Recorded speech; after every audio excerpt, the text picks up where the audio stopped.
And now, ladies and gentlemen, the Raven History Group present a radio vignette of a coastal battle that took place not a million miles from this very spot.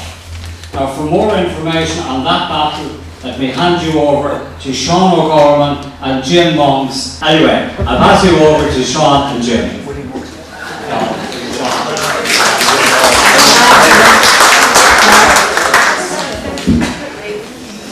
Preparation is everything. Okay, a battle for what? We said. I'll tell you what it's about. A battle for this little fella down. I thought it was de-stocked before he came up here. But this is the seaweed.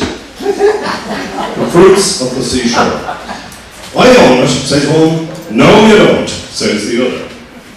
The fruits of the seashore were mine and they would pay, says Hamilton. No, we won't pay, says the men from Russian Stairs. The seaweed war had begun. There was another world 142 years ago. This earlier century was the time of the landlord.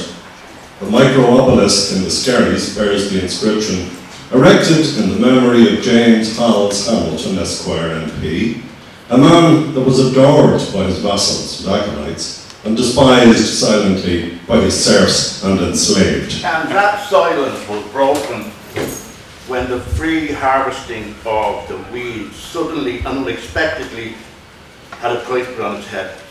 In 1878, Lord Hamilton laid claim to it. Local farmers, some of them his own tenants, valued it as fertiliser to fortify their miserable, lonely holdings.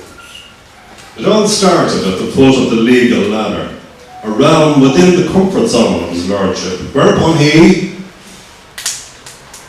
I assert my rights in law to ownership of the foreshore adjoining my estate, and to exercise my right of exclusive dominion over it under a title deduced from a patent granted in the year 1605 to the Earl of Thomond of the Prior of Patrick and various islands appertaining thereto, together with the islands of Patrick, Coat, Shennick, and indeed Red Island.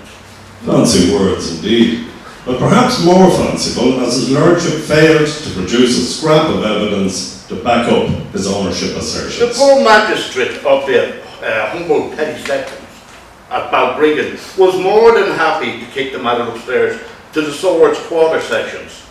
Still no result, and still no title deeds from his lordship.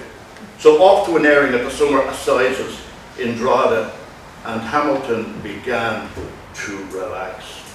He was now within the exalted and expensive bailiwick of the superior courts, and like a high-stakes poker player, began to trump the valiant defence of Rushman John Thorne. Bell Thorne had contested that the foreshore was vested in the Crown, and that the public had rights to it.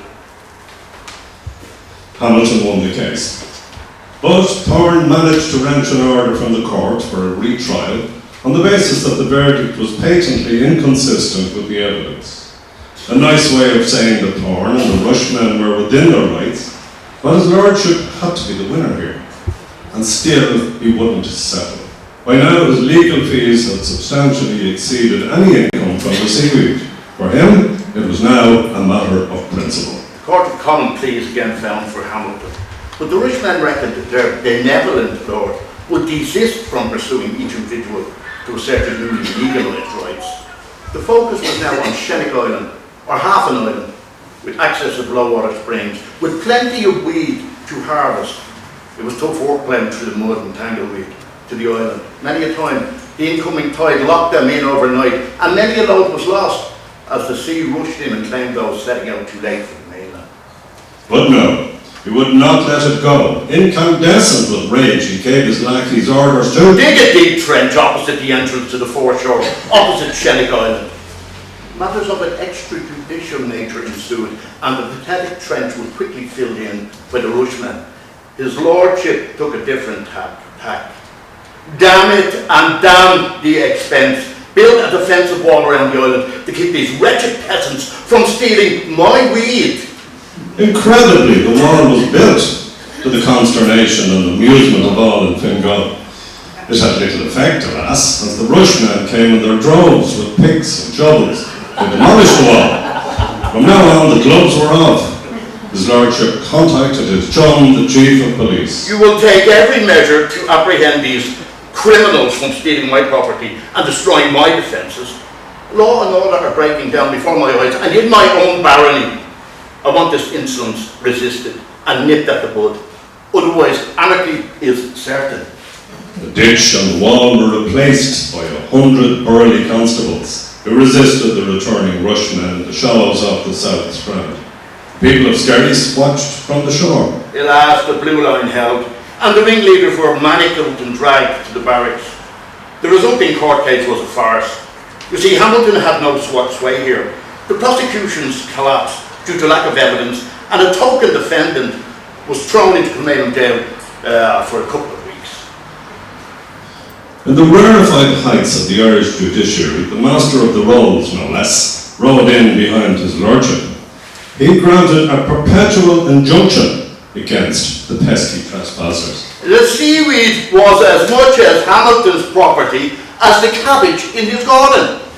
The Rushmen were not to be shaken so easily, and the Court of Chancery was their next port of call. The learned judge found against them His again. Lordship's ownership was proved that the priors of Homepatrick had asserted their rights by charging anchorage to ships, and that Hamilton could also charge for anchorage. A mere point, to be sure, but it was enough for the noble peer to have signs erected forbidding the taking of seaweed. The next salvo was a penultimate one. It was to the Court of Appeal to take the matter out of the manicured and perhaps manacled hands of the judge and be placed in those of the jury of their peers. His Honour would have none of it. The case was to remain within the bailiwick of dependable fellows. There is no need whatsoever for a jury. This case has been rigorously tested by a panoply of courts, and ownership has already been proved, and let that be an end to it.